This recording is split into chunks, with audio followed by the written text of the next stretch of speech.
Mr. President, I rise today to discuss a matter of great import given the events of the past few days in Europe as it relates to friends, foes, and peace.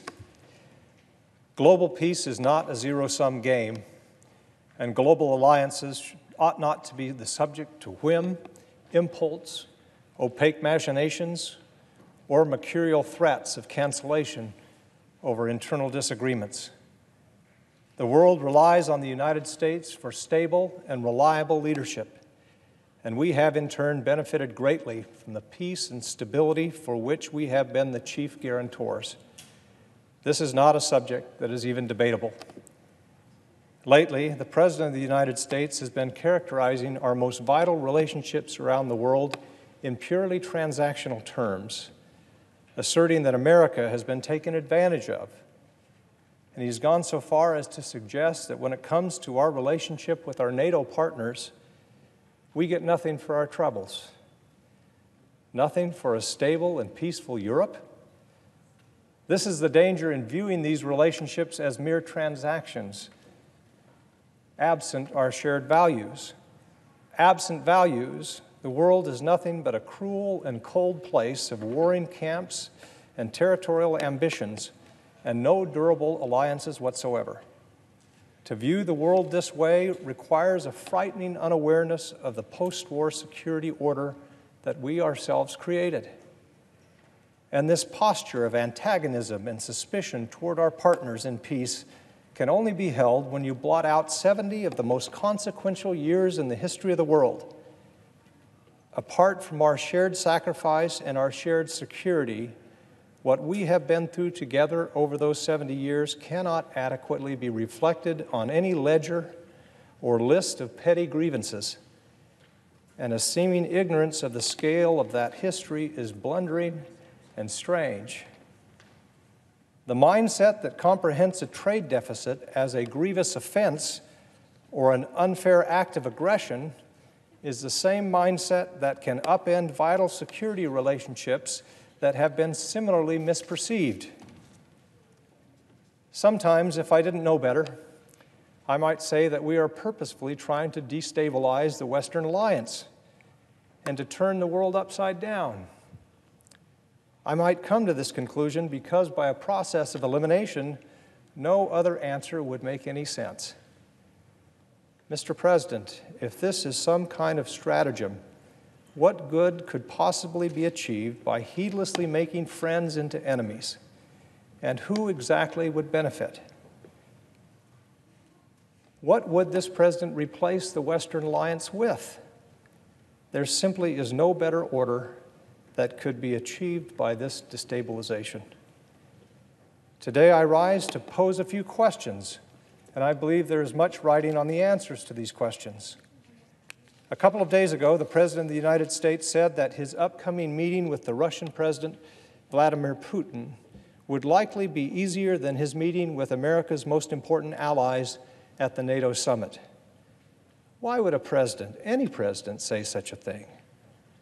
The Russian president, at the very least, personally directed a propaganda campaign and an extraordinarily ambitious series of cyber attacks aimed at the integrity of our elections in 2016. And we've been told that these attacks are continuing. He has shown no signs whatsoever of changing his behavior. The Russian president is a man schooled in treachery and espionage. He jails and murders his opponents, presides over a mafia state, and he is an enemy of democracy. Why would a meeting with Putin be easier than a meeting with the allies that we rely on most to be a bulwark against him? Vladimir Putin is not fine, as the president recently asserted, and singing his praises for no good reason sends a terrifying message to our allies, especially those countries that share a border with Russia. Flattering such a man who has demonstrated his hostility toward us and contempt for our values and has recently annexed part of neighboring sovereign countries is simply bizarre. That the admiration comes from an American president, well, that is unconscionable. The president, of course, continues to entertain Mr. Putin's denial of election interference and otherwise mentions the Russian attacks on us, otherwise hardly mentions the Russian attacks on us other than to talk about the Russia hoax or to refer to Mr. Mueller's investigation into the attacks as a witch hunt. This in spite of conclusive and overwhelming proof of Russian involvement generated from investigations conducted by his own government. Why? Then, before a recent G7 meeting, the President called for Russia to be readmitted to the G7, in spite of the fact that Moscow continues to occupy Crimea and has shown no remorse whatsoever for its behavior toward the United States. Why?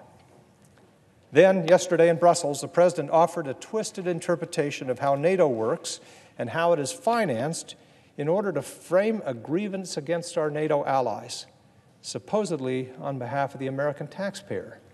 Why? Why would an American president create such conflict? And why, Mr. President, does the President's complaint about our closest friends on the global stage unnervingly echo the Russian position? Mr. Putin's singular foreign policy goal is to weaken democracies and destroy the Western alliance. Could we possibly be helping him any more in his quest than by baselessly attacking our own allies?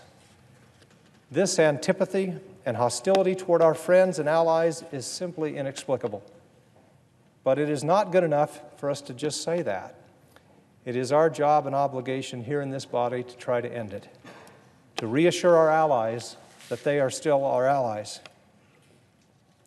Over the Independence Day holiday, I had the privilege to lead a bipartisan and bicameral delegation to the Nordic and Baltic states to talk to our friends whose view of the Russian threat is much more intimate than ours, to hear of the concerns of the leaders there, NATO allies and partners.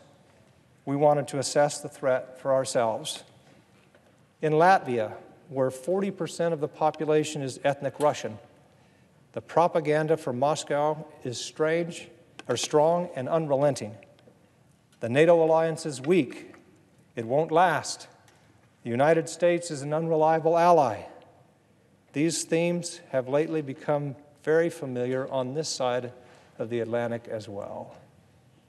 The people of Latvia, ethnic Russians and otherwise, pay close attention when an American president is reported to have said things like, Crimea is rightfully part of Russia because the people in Crimea speak Russian.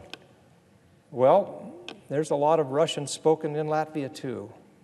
Does that mean that the United States would concede to Russian aggression against Latvia on this basis? Vladimir Putin presides dictatorially over the remains of a collapsed empire. All he has now are nationalism and territorial ambitions and nostalgic appeals to former glory. He is not a strong leader for his people, as our president has said, any more than Kim Jong-un's people love their dictator, as he has also said. If we fail to see these things clearly, then we fail the world, and we fail ourselves, and we dishonor those from our own country and from our allied countries who kept the Soviet menace at bay for half a century as the world hung in the balance. We are now told that the president will be meeting one-on-one with Mr. Putin, with no staff present, no press, no one to make a record of the event. Why?